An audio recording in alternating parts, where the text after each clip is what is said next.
हमें ये बताया जा रहा है कि ग्लूकोज जो है वो ऑक्सीजन के साथ रिएक्ट करता है और कार्बन डाइऑक्साइड और हाइड्रोजन प्रोड्यूस करता है, और पूछा ये जा रहा है कि कितनी मास ऑफ ऑक्सीजन ग्राम्स में हमें चाहिए होगी जो कि 25 ग्राम ग्लूकोज के साथ रिएक्ट कर सके मुकम्मल तौर पर, और उसके नतीजे में कितना मास कार्बन डाइऑक्साइड और पानी का ग्राम्स में हमें हासिल होगा। यानी यहां हमें इस रिएक्शन के बारे में बताया जा रहा है कि रिएक्टेंट्स क्या हैं और प्रोडक्ट्स क्या हैं। तो सबसे पहले मैं लिखता हूं ग्लूकोज यानी C6H12O6 प्लस ऑक्सीजन O2, सही, मॉलिक्यूलर फॉर्म में हमें ये प्रॉब्लम में बताया गया है।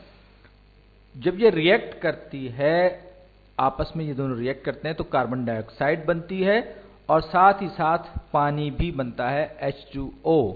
और जाहिर बात है कि ये एक स्टियोकियोमेट्री का प्रॉब्लम है, और यहाँ हमें 25 ग्राम ग्लूकोज के बारे में बताया गया है कि हमारे पास ग्लूकोज की इतनी क्वांटिटी अवेलेबल है, और हम कुछ ना कुछ क्वांटिटी में कार्बन डाइऑक्साइड और हाइड्रोजन हमें प्रोड्यूस होगी। उसके लिए, इस रिएक्शन के लिए हमें कुछ ना कुछ ऑक्सीजन भी चाहिए होगी। लेकिन इससे पहले हमें इस इक्वेशन को बैलेंस करना जरूरी है ताकि हम स्टोइकियोमेट्री का जो प्रॉब्लम है उस पर ठीक तरह से आगे बढ़ सकें। तो ये मेरे पास, मैं पहले पेचीदा जो मॉलिक्यूल मेरे पास है पहले मैं उसको सही करूंगा, चेक करूंगा कि मेरे पास इसमें 6 कार्बन एटम्स इसमें हैं। यहां मेरे पास राइट हैंड साइड पर सिर्फ एक कार्बन एटम है, लिहाजा मैं इसको 6 कर देता हूं। 6 मैंने कर दिया। यहां पर लेफ्ट हैंड साइड में मेरे पास टोटल 6 कार्बन एटम थे, दूसरी तरफ भी 6 हो गए। यहां मेरे पास 12 हाइड्रोजन एटम्स मौजूद थे। 12 हाइड्रोजन सिर्फ यहां पर हैं और कहीं पर नहीं है। दूसरी तरफ मेरे पास राइट हैंड साइड पर यहां पर सिर्फ 2 हैं, तो इसको भी मैं 6 से मल्टीप्लाई करूंगा, 6 से मैं इसे मल्टीप्लाई करूंगा, और कार्बन को बिल्कुल नहीं छोड़ूंगा इस तरफ में। तो इस तरह मेरे पास लेफ्ट हैंड साइड पर मेरे पास ऑक्सीजन के 6 और 2 8, मेरे पास 8 एटम्स हैं ऑक्सीजन के, और दूसरी तरफ मेरे पास यहां पर हैं 6, 12 ये हैं, और इसमें 6 इसमें है वाटर मॉलिक्यूल में। तो 12 प्लस 6, 12 जमा 6, ये हो गया 18 यानी 18। यानी कि दूसरी तरफ राइट हैंड साइड पर मेरे पास 18 एटम्स हैं ऑक्सीजन के। तो मैं इसे मल्टीप्लाई करूंगा। यहां मेरे पास पहले से मेरे पास मौजूद है 6 यहां मौजूद हैं, 2 यहां मौजूद हैं। इसको 12 करना पड़ेगा 18 बनाने के लिए, तो इसको मैं 6 से मल्टीप्लाई करूंगा 6 से, तो ये 6O2 हो जाएगा, ताकि राइट हैंड साइड और लेफ्ट हैंड साइड पर जितनी मेरे पास नंबर ऑफ एटम्स हैं वो इक्वल हो जाए। तो मैं इसे 6 से मल्टीप्लाई करूंगा। अब आप चाहें तो चेक कर लीजिए, मेरे पास 6 कार्बन लेफ्ट हैंड साइड पे, 6 कार्बन राइट हैंड साइड पे। हाइड्रोजन के मेरे पास 12 लेफ्ट हैंड साइड पे और 12 राइट हैंड साइड पे, 18 एक तरफ लेफ्ट हैंड साइड पे, और 18 ही मेरे पास 12 प्लस 6 दोनों तरफ मेरे पास है। तो इसका मतलब ये हुआ कि हमारे पास अब ये जो रेशियोज हैं इक्वेशन के हिसाब से इनके मॉलिक्यूलर रेशियोज बराबर हो गए। अब मैं आ रहा हूं उस क्वांटिटी की तरफ ग्लूकोज की जो मुझे दी गई है। 25.0 ग्राम्स ऑफ ग्लूकोज मुझे मिले हैं इस सवाल की रूह से, जो सवाल मुझसे पूछा जा रहा है। लेकिन स्टोइकियोमेट्री का कोई भी प्रॉब्लम जब हम सॉल्व करते हैं तो उसमें हमें जो मासेस चाहिए होते हैं वो मोलर फॉर्म में चाहिए होते हैं। तो पहले मैं ग्लूकोज का मालूम करूंगा, मॉलिक्यूलर एटॉमिक वेट मालूम करूंगा, और ये मैं लेवान हान फ्रेडरिक का बनाया हुआ पीरियोडिक टेबल जो है मैं इस्तेमाल कर रहा हूं, क्योंकि ये लाइसेंस तो है, मैं इसको आज़ादी से इस्तेमाल करता हूं, लेकिन मेरे रेफरेंस देना जरूरी होता है, इसलिए मैं रेफरेंस दे रहा हूं। तो ऑक्सीजन जो है वो 15.999 है, इसको मैं अप्रॉक्सीमेट करके 16 कर देता हूं। तो अब मैं मालूम कर रहा हूं, तो ऑक्सीजन का जो एटॉमिक वेट है वो 15.99 है, और कार्बन का मैं एक बार फिर पीरियोडिक टेबल पे जाऊंगा, लेकिन पहले मैं हाइड्रोजन भी लिख लूं और फिर हाइड्रोजन का। तो पीरियोडिक टेबल पे चलते हैं।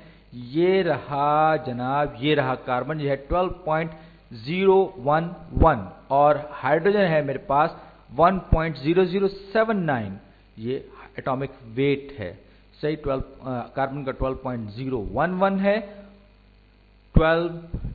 12.011 कार्बन का एटॉमिक वेट है। और आप याद रखिए एटॉमिक वेट जो होते हैं वो वेटेड एवरेजेस होते हैं सारे आइसोटोप्स के, किसी भी एलिमेंट के जो कि ज़मीन पर पाए जाते हैं। और हाइड्रोजन का जो है 1.007 कितने जीरो होते भूल गया मैं, 1.0079। ये अब मैं ग्लूकोज का एटॉमिक वेट मालूम करने जाऊंगा, क्योंकि ग्लूकोज में 6 कार्बन एटम्स हैं, 12 हाइड्रोजन एटम्स हैं और ऑक्सीजन के 6 एटम्स हैं। तो कार्बन का फार्मूला, ग्लूकोज का फार्मूला C6H12O6। इसका मतलब क्या हुआ, कार्बन के मेरे पास इसमें 6 एटम्स, तो ये हो जाएगा 6 × 12.011 प्लस, और अब मैं हाइड्रोजन के 12 हैं मेरे पास, तो मैं इसको करूंगा 12 चलिए मैं सब कुछ राउंड ऑफ कर देता हूं ताकि मेरी कैलकुलेशन जो है, जो मेरा मैथमेटिक्स है थोड़ा सा आसान हो जाए। तो इसको मैंने 16, 12 और 1 कर दिया, राउंड ऑफ कर दिया सब चीज को। इसको भी मैं यहां से मिटा देता हूं, ये मैंने इसको क्लियर कर दिया। अब मैं ग्लूकोज का एटॉमिक वेट मालूम करने जा रहा हूं। तो ग्लूकोज का अभी जैसे कि मैंने बताया ये 12 है, तो ये C6 का मतलब हुआ 6 × 12 यानी कि 6 एटम, और इसी तरह ये 1 × 12 में, सॉरी मैं इसको करेक्ट कर लूं ताकि ये स्टैंडर्ड रहे, 12 × 1 यानी कि 12 एटम्स हाइड्रोजन के और ऑक्सीजन के 6 और इसका जो एटॉमिक वेट है वो 16 है। तो अब ये कितना हो गया, 12 × 6 = 72, 12 को 1 से ज़रब दिया 12, और 16 6 6 60 और 6 6 36 96 96 मेरे पास इसका ऑक्सीजन के जितने भी एटम्स में मौजूद हैं उनका एटॉमिक वेट हो गया। तो 72 plus 12 plus 96 is equal to 180। मेरे इसका मतलब ये हो कि ग्लूकोज का हर मॉलिक्यूल जो है उसका atomic weight 180 atomic mass units होगा। और हम बात कर रहे हैं मोल्स की, तो इसका मतलब ये हुआ कि मुझे इसको कन्वर्ट करना है मोल्स में। तो 25 ग्राम्स ऑफ C6H12O6 यानी कि ग्लूकोज, इसको मैं मोल्स में कन्वर्ट करने के लिए मोल्स ग्राम्स पर मोल में लिखूंगा। तो इसका मतलब क्या हुआ, इसका मतलब साफ जाहिर है हम मोल में कन्वर्ट कर रहे हैं ग्राम्स को, और इसको हम डिमेंशनल एनालिसिस भी करते जा रहे हैं साथ साथ। तो grams of C6H12O6 glucose denominator में चला गया, और ये मोल्स ऑफ C6H12O6 ये न्यूमरेटर में आ गए। तो अब साफ जाहिर है कि ये दोनों टर्म्स आपस में कैंसिल आउट हो जाएंगी और मेरे पास आखिर में मोल्स ऑफ C6H12O6 रह जाएगा। तो अब मुझे मालूम है कि ये 180 ग्राम्स होगा एवोगाड्रोस नंबर के हिसाब से, और जो कि हम एक्सप्रेस करते हैं ग्राम्स में। तो ये हो जाएगा 180 ग्राम्स ऑफ ग्लूकोज, इसका 1 मोल होंगे, यानी इसके 1 मोल के बराबर होंगे। अब इस एक्सप्रेशन की मदद से हम मालूम करेंगे कि ये हमारे पास कितने मोल्स हैं। ये सबसे पहले तो ये कैंसिल आउट होगा जी, ये कैंसिल आउट हो गया, और उसके बाद मैं इसको लिखता हूं 25 / 180 मोल्स ऑफ ग्लूकोज C6H12O6 ये ग्लूकोज। अब 25 / 180 इसमें मेरे ख्याल है कि इनवर्स का कोई फॉर्म नहीं। चले मैं इसको सिंपल कैलकुलेटर से दोबारा कैलकुलेट कर लेता हूं। तो ये हो जाएगा 25 divided by 180 is equal to 0.1388889। तो इसको मैं 0.139 लिख सकता हूं राउंड ऑफ करके। तो ये हो जाएगा 0.139 मोल्स ऑफ ग्लूकोज C6H12O6 लिखूं या ग्लूकोज लिखूं, बात एक ही है। आप चाहें तो C6H12O6 लिख सकते हैं। तो ये मेरा एक मरहला था इस प्रॉब्लम को सॉल्व करने का, वो मेरा पूरा हुआ। और अगर आप देखें तो यहां पर आपको हर इसमें 6 मोल्स चाहिए। तो यहां इस रिएक्शन के लिए मुझे इसके साथ इस 1.139 मोल्स ऑफ ग्लूकोज के साथ रिएक्ट करवाने के लिए मुझे कितने चाहिए होंगे। जाहिर बात है कि वहां मैंने 1 मोल के साथ 6 मोल्स रिएक्ट करवाए थे ऑक्सीजन के, तो यहां मुझे 1 मोल ऑफ ग्लूकोज को मैंने डिनोमिनेटर में रखा, लेकिन मैं इसका रिएक्शन करवा रहा हूं 6 मोल्स ऑफ, यानी कि हर एक मोल के लिए मुझे 6 मोल चाहिए ऑक्सीजन के, तो 6 मोल्स ऑफ O2 रिक्वायर्ड, ये मुझे चाहिए इसके साथ रिएक्शन करवाने के लिए। तो एक बार फिर मोल्स ऑफ ग्लूकोज कैंसिल इस वाले के साथ, और ये हो जाएगा 0.139 टाइम्स 6। तो मैं इसको मल्टीप्लाई करता हूं, ये इत्तेफाक से मेरे पास मौजूद है, तो ये 6 से मल्टीप्लाई किया तो 0.833, तो ये हो जाएगा ये मोटा पेन आ गया, 0.833 moles of oxygen O2 required, यानी कि 0.139 मोल्स ऑफ ग्लूकोज के लिए 0.833 मोल्स ऑफ ऑक्सीजन मुझे चाहिए। अब मैं अगर इसको कन्वर्ट एक बार फिर करूंगा ग्राम्स में, तो 0.833 मोल्स ऑफ ऑक्सीजन जो कि मुझे रिक्वायर्ड हैं, इसको मैं कन्वर्ट करना चाहता हूं ग्राम्स में, तो ये हो जाएगा कितने ग्राम्स पर मोल से मैं इसको डिवाइड करूंगा, तो और ऊपर न्यूमरेटर में मैं ग्राम्स ऑफ O2 लिखूंगा ताकि प्रॉपर तरीके से हमारे डायमेंशन एनालिसिस में कैंसिल आउट हो जाए। ये तो 1 मोल हो गया, तो 1 मोल ऑक्सीजन का एटॉमिक मास हमने लिया था, एटॉमिक वेट हमने लिया था 16, यहां पर डायटॉमिक ऑक्सीजन है, तो ये 16 टाइम्स 2 यानी कि 16 दूनी 32, तो O2 का जो मेरे पास ग्राम्स में जो मास आएगा वो आएगा 32 ग्राम्स। तो कितना हो गया जनाब अली, ये हो गया, इसको मैं एक बार फिर कैलकुलेशन को डायमेंशन एनालिसिस में ये मोल से कट जाएंगे, और यहां मेरे पास आ जाएगा 0.833 इंटू 32 जनाब, ये हो गया 26.6666, तो मैं इसको 26.67 या 26.7 लिख सकता हूं, 26.7 ग्राम्स ऑफ O2 यानी कि मुझे 26.7 ग्राम चाहिए ऑक्सीजन के इस रिएक्शन में, जबकि मैं 25 ग्राम ग्लूकोज के इस्तेमाल कर रहा हूं। अब मैं अपने प्रॉब्लम पर एक बार फिर वापस जाता हूं और मैं ये देखता हूं कि इस रिएक्शन के नतीजे में हमारे पास कार्बन डाइऑक्साइड का मास और वाटर का मास कितना बनेगा इन ग्राम्स, यानी कि मुझसे मास इन ग्राम्स पूछा जा रहा है। चलिए अब मैं यही सारी की सारी कार्रवाई एक बार फिर करता हूं पानी और कार्बन डाइऑक्साइड के लिए। तो मुझे ये मालूम है कि मेरे पास 0.139 मोल्स हैं ग्लूकोज के अवेलेबल, 0.139 मोल्स ऑफ ग्लूकोज मुझे अवेलेबल हैं, यहां पर ग्लूकोज अवेलेबल है, और नतीजे में जो कार्बन डाइऑक्साइड है जो प्रोड्यूस हुई है, आप ये देखिए 6 मोल्स प्रोड्यूस हुए हैं, 6 मोल्स।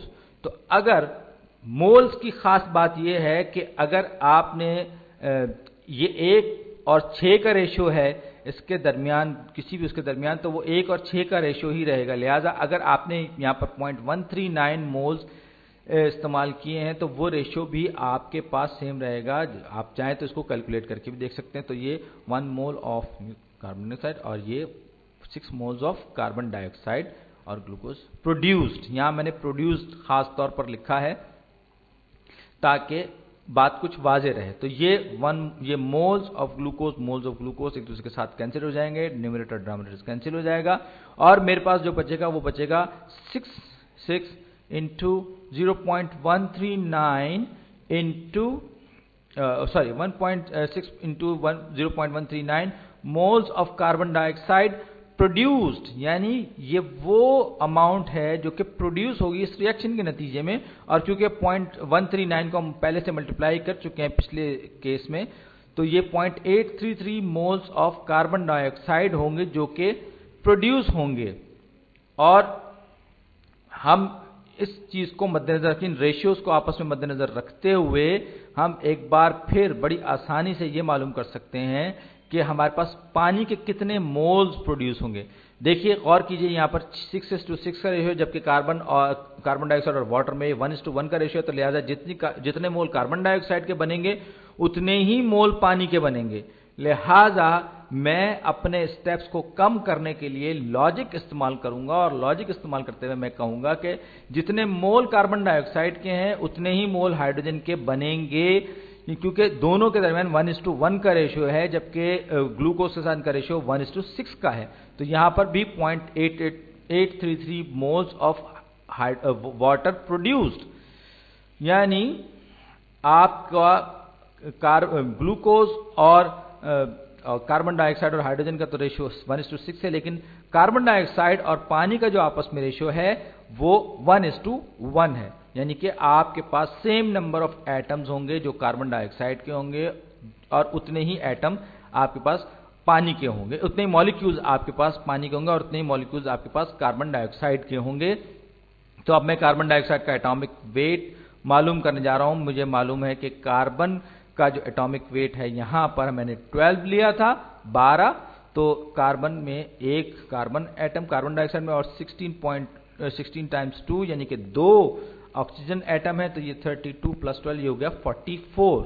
यानी अगर मेरे पास एक कार्बन डाइऑक्साइड का एटम होता तो इसमें इतने होते, ये अब मेरे पास 0.833 मोल्स, क्योंकि मुझे प्रॉब्लम से पता चल गया है कि मेरे पास इतने मोल्स थे, तो मैं इसको डायरेक्टली मल्टीप्लाई कर दूंगा, डायरेक्टली मैं इसको मल्टीप्लाई कर दूंगा और उसको कन्वर्ट कर दूंगा ग्राम्स में। तो ग्राम्स में कन्वर्ट करने के लिए मैं डिनोमिनेटर में मोल्स ऑफ कार्बन डाइऑक्साइड ले आया और ऊपर मैं न्यूमरेटर में ग्राम्स ऑफ कार्बन डाइऑक्साइड लिया। तो मेरे पास 44 ग्राम्स है और मोल्स ये है 1 मोल। अब मैं इन दोनों अमाउंट, दोनों क्वांटिटीज को आपस में मल्टीप्लाई कर दूंगा, तो 44 टाइम्स 0.883 हमें क्या मिला, चलिए हम मालूम कर लेते हैं। 0.833 multiplied by 44 is equal to 36.652। मैं इसको राउंड ऑफ करके 36.7 ग्राम्स कर लूंगा। ये 36.7 ग्राम्स ऑफ कार्बन डाइऑक्साइड ये प्रोड्यूस होंगे। तो ये समझ लीजिए कि मेरा प्रॉब्लम तकरीबन खत्म होने के करीब है, क्योंकि मैंने कार्बन डाइऑक्साइड का मास इन ग्राम्स मालूम कर लिया जो कि सवाल में मुझसे पूछा गया था। और अब मैं इसी तरह से हाइड्रोजन का मास मालूम करूंगा जो कि ग्राम्स में होगा। हाइड्रोजन में पानी में 2 हाइड्रोजन एटम्स और 1 ऑक्सीजन एटम होता है, लिहाजा ये 2 × 1 और ये 18 हो जाएगा। अब इसमें भी क्योंकि उतने ही मोल्स हैं, 0.883 मोल्स हैं पानी के, पानी यानी H2O के। अब इसको मैं मल्टीप्लाई करूंगा इसके ग्राम्स पर मोल से, यानी कि यहां मेरे पास है 18 ग्राम्स पर मोल, 1 मोल ऑफ H2O, ये डिनोमिनेटर में आया, और ताकि ये न्यूमरेटर के दूसरी तरफ वाले मोल से कैंसिल आउट हो जाए, और ये आया 18 ग्राम्स ऑफ वाटर H2O। अब ये दोनों टर्म्स कैंसिल हो जाएंगी। इन दोनों टर्म्स के कैंसिल होने के बाद मेरे पास क्या बचा, मेरे पास बचा 18 × 0.883, तो 18 × 0.833 इक्वल्स 14.994। मैं इसको अपनी आसानी के लिए 15 कर सकता हूं, मैं इसे राउंड ऑफ कर सकता हूं। तो जनाब इसे मैंने राउंड ऑफ किया और इसको मैंने 15.0 ग्राम्स ऑफ H2O कर दिया। और लीजिए जनाब, ये हमारा प्रॉब्लम जो था ये डन हो गया, पूरा हो गया। अब आप चाहें तो इसको अपने जो सवाल में पूछा गया था उससे मिलाकर देख सकते हैं। आपसे पूछा गया था कि ग्लूकोज के आपके पास 25 ग्राम्स हैं और आपको ये मालूम करना था कि कितने ऑक्सीजन इस्तेमाल होगी। ये आपने 26.7 ग्राम्स ऑक्सीजन आपने दी। फिर आपने कार्बन डाइऑक्साइड के 15 ग्राम, पानी के 15 ग्राम आपने